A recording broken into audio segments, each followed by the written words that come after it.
anak, mga manugang, mga apo, na lubha kong mahal. Salamat sa Diyos at kayo po ay nakarating. Maraming salamat, lalo na sa mga Divine Mercy, sa aming mga kaseko, sa aking mga pamangkin, na nga ito, mga apo.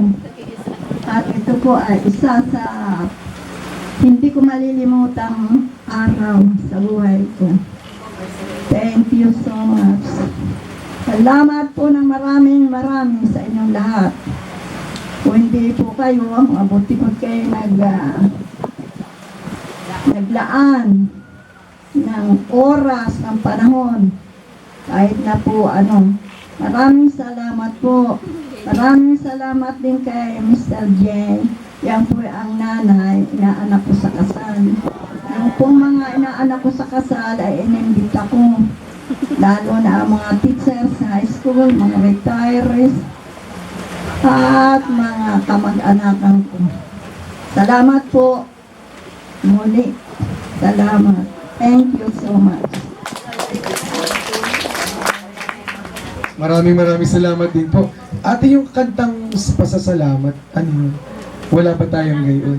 At ngayon naman po ay Lola, napakasarap ng cake mo, hindi pa namin natitikman. Ayan na, ito pala po ang kakanta. Ladies and gentlemen. Ayan, kakanta muna po ng... Dadating lang namin. Ay, message muna po. Mag-message ka muna po kay Lola. At kantahin mo po yung... Ano pong title naman? Walang hanggang pasasalamat. Hindi pala alam. Message po.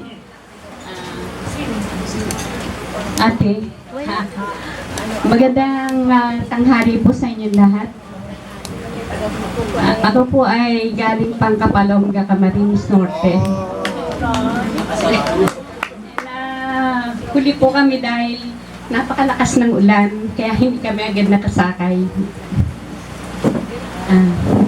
Ate,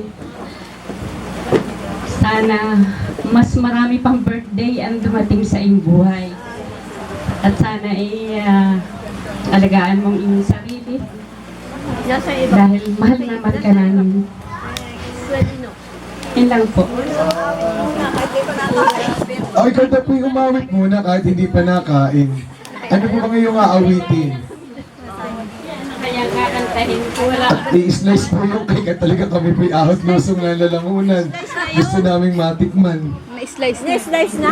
Na-slice na pala yun. Natatandaan ko po ng bata ko, gusto ko yung mga palamuti. Sabi ko, boss, kasi walang lasa. Yung pala pa lalo kinakain ko. Wow, I've been away too long.